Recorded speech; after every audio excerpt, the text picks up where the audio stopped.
This portion of the CU podcast is sponsored by Gaiares from Retrobit, a classic 16-bit shooter for the Sega Genesis. Retrobit Publishing strives to provide re-releases of some of the most rare and unattainable classic titles, like Gaiares. They work closely with their partners to bring these unique retro games to fans from around the world. In Gaiares, Mother Earth has been turned into an environmental wasteland. Now, the human race has one final chance to save the Earth with your help. The United Star Cluster of Lizalith will help the humans settle a new world if they are able to take out the intergalactic terrorists known as the Gulfer. Fail, and they will force our sun to supernova, destroying the entire system. But there is still one brave hero willing to fight for our survival, Ace Pilot Dan Dare. We love Dan Dare. Along with Alexis, the former messenger of Lizalith, and the new TOZ weapon system, we have a chance. Journey through 8 stages of brutal space combat, enormous bosses, and gorgeous cutscenes, all on the 16-bit cartridge. This limited release has a translucent Tektite cartridge, full-color instruction manual, reversible cartridge inlay sleeve, it's individually numbered, exclusive interview with James Bunker, an embellished slipcover, a free t-shirt, and each sale will provide a donation to the Video Game History Foundation. That's a lot of stuff, Ian, in that limited release. Check out Gaiares at retro-bit.com and pre-order it by December 19th. Ian. Patrick. It was big time. Big news. Big stuff. The Analogue Pocket. Here's our review of it. Analogue was nice enough to kind of send us a review unit for us to look at. They also sent us the dock and a lot of the other accessories, like the nano loop accessories for music creation and things like that. We won't focus on that too much just because, you know, obviously most of the audience is more interested just in the Pocket itself and the dock. I'll talk about everything a little bit. Let's start with the, you know, Were you excited to get your hands on the dock, Ian? You mean the Pocket? Excuse me, the Pocket. The Pocket, yes. So this, like as Pat said, this is a review unit. However, I have lots of my own money tied up in this. So if I was not happy, I would not be saying. Ian has pre-ordered one. Yeah, I actually have stake in this. Good stake. So I was very excited to get my hands on it. I spent a little bit of, there's a few months here where I tried to forget about it. And then in the lead up to it coming out, I got really excited again. I really wanted to get the unit in my hand, see how it felt, see how it played, and I really wanted to see that screen. So Pat lent it to me. I took it home. I played it as well. Charged it up a little bit. I played it for a day. And the first thing I will say is when you hold the unit in your hand, it feels nice. It's solid. It feels like a premium item. It feels like they put lots of effort and thought into the design of it. It's heavy. I handed it to my friend Lincoln, who I didn't say anything about the system to. You had told me, you know, ahead of time, you're like, hey, it's really solid. But I handed it to Lincoln without saying anything. And within 5 seconds, he looked at me and goes, damn, this feels nice. And I was like, yeah. I think with a handheld, that's going to be your first impression. They knew it, and they made sure that that thing felt pleasant to hold. It weighs a couple pounds almost, it feels like. I'd put it in 1.5 pounds. Yeah, it's over a pound. But not like overly heavy, like the weight that you want to see on something that cost you $200. No. Yeah.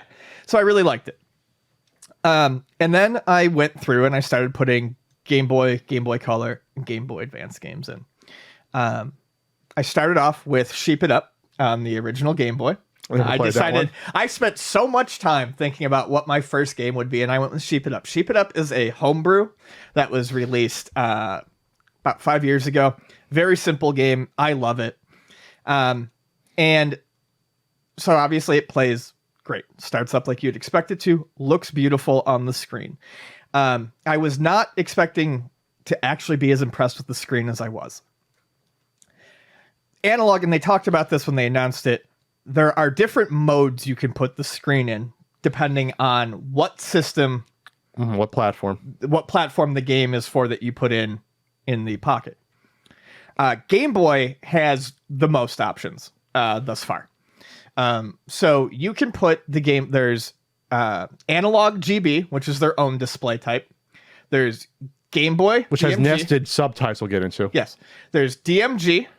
There's Game Boy Pocket, which is black and white, and Game Boy Light, which is like light blue tint. The light blue one that came out in Japan. I've got the Pokemon, the Pikachu one. Yeah, didn't come out here.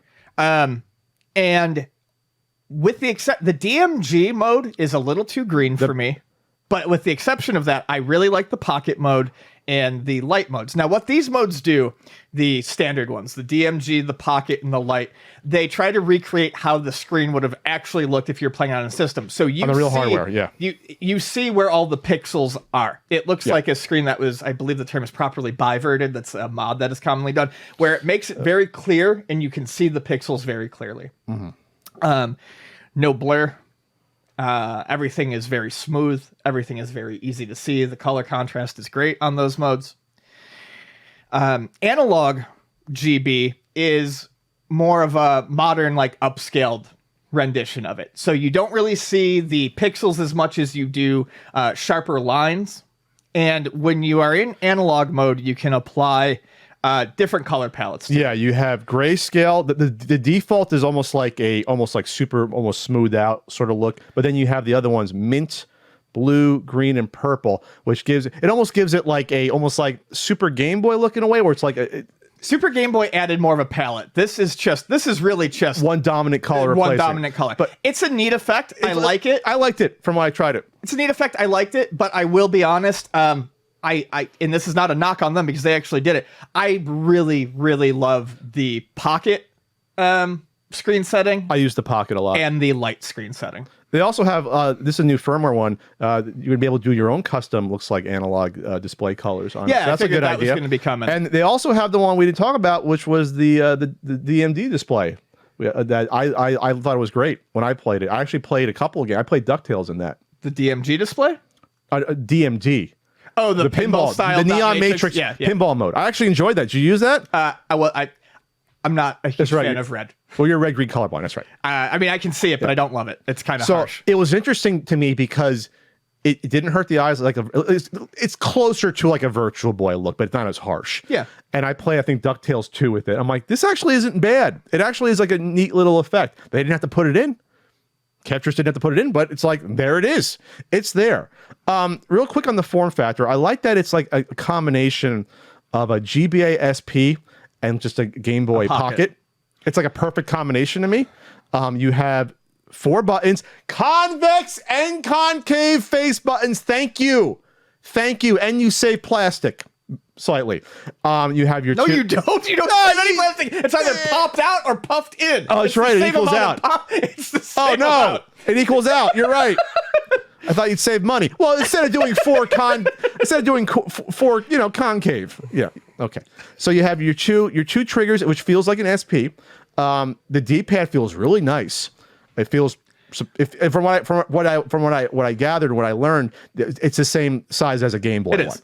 So my thoughts on it: D-pad, great. Face buttons, great. Shoulder buttons, personal preference. Never particularly liked the SP style shoulder buttons. It's a little cramped. A little too cramped for you? I like the wideness. But I do like the form factor. I like the way it looks. I love the Pocket form factor, which is what the original Game Boy Pocket form factor, which I feel like this is what this was aiming for the most. Yeah. The start and select are down below. I would have personally liked the start and select buttons to be maybe a little bit further away from the analog button, or just a different size to more quickly differentiate it. That's just me. The sound quality in this is like, the speaker is really, really nice on this. I was surprised how bright and clear the volume was on this. There has been a trend in recent years to make the maximum volume on something very low because people don't trust us with our hearing. Fuck you. I love the sound on this thing. This thing is almost too loud, which is fine. I think I played it great because you adjust it based on what you want. I think I played it at like 75% audio, and that was like well loud enough. Like 75, 80, it was like, you know what I mean? Like it was fine. Like I couldn't picture myself ever needing it louder than that. Yeah. No, it was good. I ran through Game Boy games real quick. Compatibility was great, except for the one-off I'll talk about. I did the Game Boy the camera. I could not find my camera. I have one, so I did not. I did it. It worked fine. Yeah. I did the WarioWare GBA game, Twisted. It worked fine. The only thing was it's a little more awkward not having it wide at GBA versus this to move it, but it worked fine. Everything worked. It plays Doom. I played Doom on the Game Boy Advance. So the only thing it doesn't play, unfortunately, it does not play the Bible games. And that's not even a software thing. That's like a legit it's a hardware thing. because the cartridges like the way the hardware, like yeah.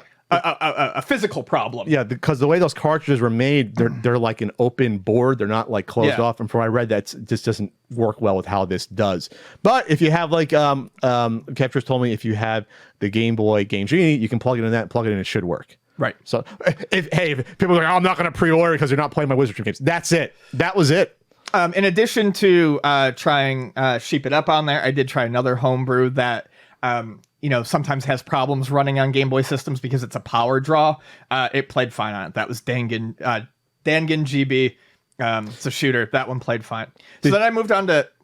Did you try, I'm sorry, maybe the Analog OS at all? Because I think I sent it to you, but there's nothing there. There's nothing really, there yet? That's still going to be there? As far as I can tell, there's really nothing there yet. But there's quick load, quick save on here. That I have not messed with. So you don't have total save states yet, but you have at least one for each game right now. Okay. I believe. Moved on to Game Boy Color. Game Boy Color games. I think the screen for Game Boy. Oh man, the screen settings they have specifically for Game Boy Color are hot. They're hot as shit. I love them. Can we talk about the brightness at all? Like, I was never playing on 100% brightness. It wasn't needed. I was like, you have it on 75 right now, and that's fine. I had it on 50 for most of it. That was honestly just me messing around. The screen is fantastic on this. Yeah. Like, the screen is fantastic on this. The selling point for the Pocket, and it's a heavy glass, by the way, on top. It's like a despite FPGA, which I'll kind of talk about in a little bit, is the quality of the build. And the quality of the build needed to be good to justify people purchasing this. And I will tell you, I mean, personally, I love the screen. Love the screen to death. I think the screen honestly makes it worth it. Yeah. So there. And it really depends on how much you're into your Game Boy and stuff like that. If you're not going to fucking use the thing, you don't need it. But like, oh no, yeah. This is a system that is meant to be used. Like, it's a joy to use. All the settings are great. So Game Boy Color also has an analog setting and then a Game Boy Color setting. And I think that might be it. There might only be two settings for Game Boy Color. I'll look right now. You said for Game Boy Color? Yeah, there might only be two. And then GBASP. Yeah, you only get Game Boy Color and original Game Boy Color. You get the analog version and then that. Luckily, they both look great. The Game Boy Advance SP, again, has quite a number of modes. It has an analog mode. It has the original SP, and it has the SP 101.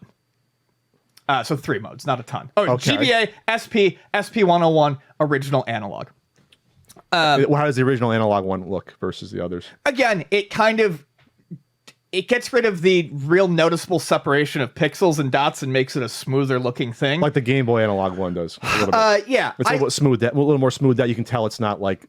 I like it. It really depends on the game I'm playing. On that one, I alternate between the analog mode and the SP 101. And you can do frame blending on this, or sharpness, desaturation on I think on the color as well, from what I saw.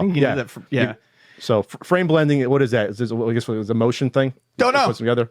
Don't know. Really need it. We're not into that. Yeah. This is a big one. This is big. The audio. The audio on the Game Boy Advance. So huge. It's a big one. Big. I don't remember exactly what happened, so please don't slay me if I'm wrong. Something about the compression of the audio, or the way the audio is on the Game Boy Advance, the way it plays back, it comes out of the speakers sounding crackly and tinny, depending. Like I said, I don't know if it's compression or what. However, there is a way with the Analogue Pocket to basically... There's a high quality mode. There's a high quality mode. So I don't know exactly the tech that goes into it, but other companies have been doing this as well. Konami recently released their Castlevania trilogy, the Game Boy Advance one, and they did the same thing. You can do original GBA audio, or you can do the enhanced. I was impressed to hear that it actually made a difference. The game I tested with that was Pokemon Pinball Ruby and Sapphire. And it can sound kind of crackly and tinny in spots. Sure, like it's over compressed, like maybe. It's peaking. Yeah. Or it's hitting its limit. Okay. Sounds a lot smoother, a lot nicer with the GBA Advance. So the audio sounds better than the original. Yes, in less that mode. Popping, less you won't play it normal ever again. No, there's no reason to. I don't feel like there's a reason to. In case you want to. Have the authenticity. The one thing I didn't talk about on here was the one thing. Play cartridge, no cartridge in right now. It boots up quickly from you sleep it, and it comes right back. If you're playing your game, Tap it'll it come to right back sleep to it. Tap it again to bring it back to keep the game going. If I had a minor quibble, I would have loved the sleep button to be a little bit further away from the volume. They're right next to each other. I did hit it once or twice while trying to do the volume, but most of the time you adjust the volume before you play. That's a very minor quibble. You can mute it by hitting both volumes at the same time, which is a cool little function to do that. Yeah, if you didn't know that. I don't know if it's documented in the instructions, but I was told that, so that's cute. We haven't tried the Link yet. Once Ian gets the second one, we can play Faceball 2000. Yeah, that'll be fun on that. Did you try the Game Gear? Yeah, this is going to be the segment where I just kind of jump into everything else. Okay. The dock is going to require a little bit. That's a little bit more important. So let me do the dock. I'll talk about Game Gear first. I did check the Game Gear adapter. Had no problems with it. It was a lot of fun. Game Gear games stick up a little bit past the top. A little bit. They're a little bigger. A little bigger boys. So I mean, it doesn't look as sleek, but it works. Works fine. It grips the games well. My concern was that it might be like a loose tower, but no, everything feels solid once it's in there. It's in there. Yeah, it sticks in. Game Gear had 3 modes. It has an analog mode, it has a Game Gear, and then it has a Game Gear Plus mode. And what's that? I don't know if a Game Gear Plus was ever a thing. I think it might just be their attempt at doing so obviously the difference between the Game Boy Advance SP and the SP 101 is front light versus backlight. Okay.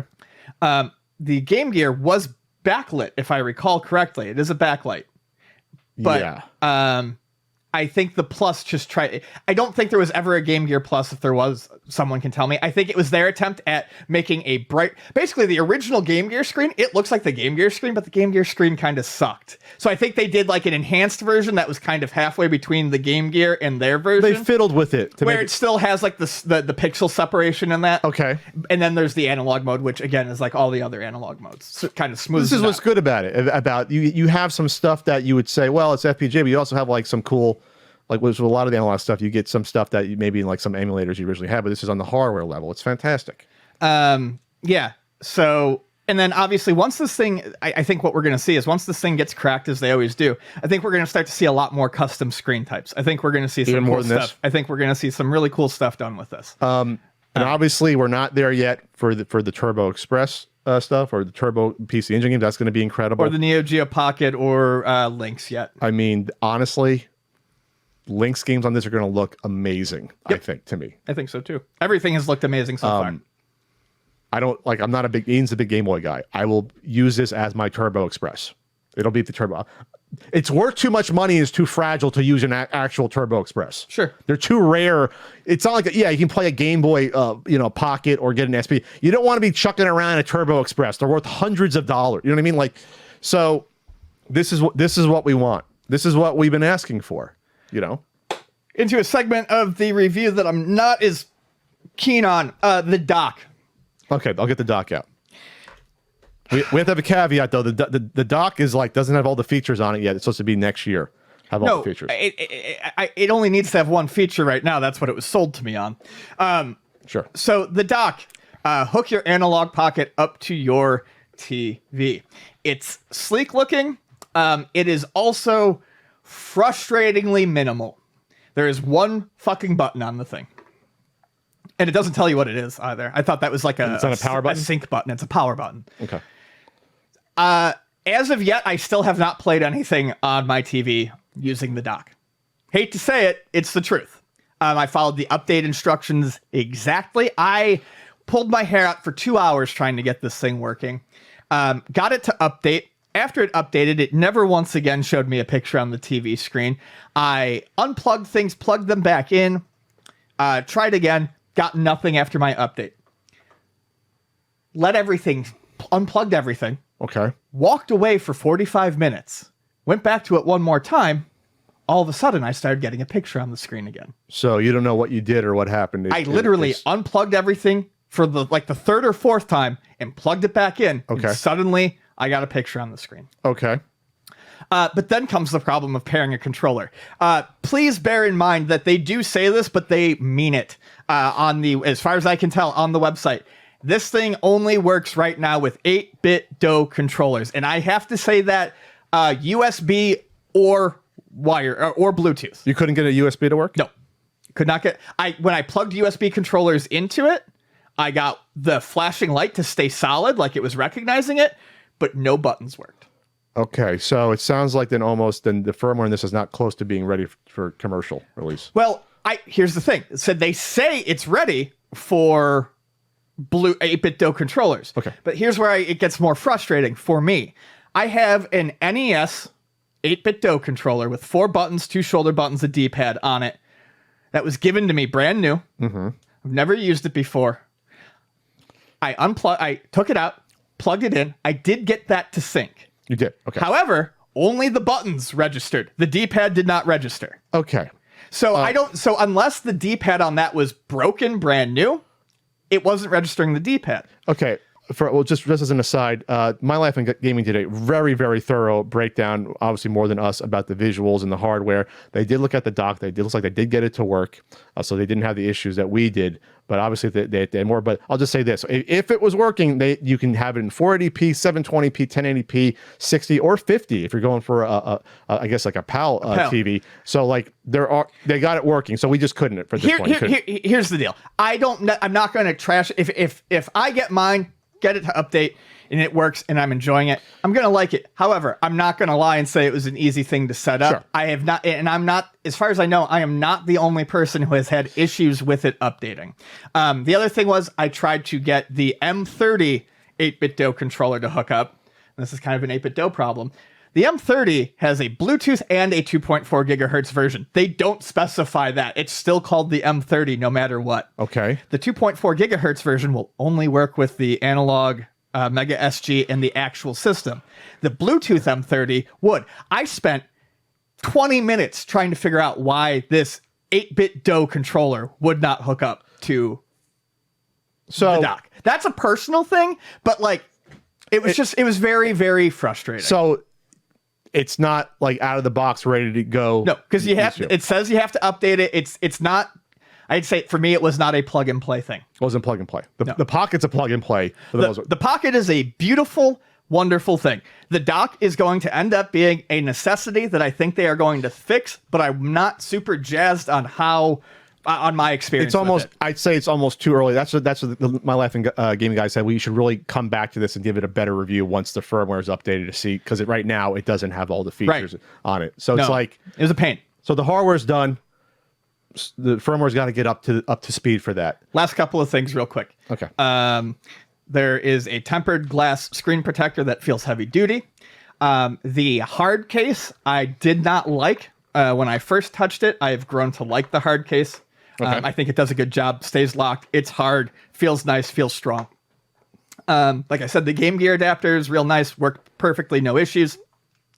And they did send us some test cables real quick. I did get into Nano Loop on there, had a lot of fun with it. They sent all 3 of the different cables. So I will, at some point, and I'll probably talk about it maybe in a writing, I will test out the Pocket to analog timing cable, so I can actually hook that up to my analog synthesizers, not Analog the company.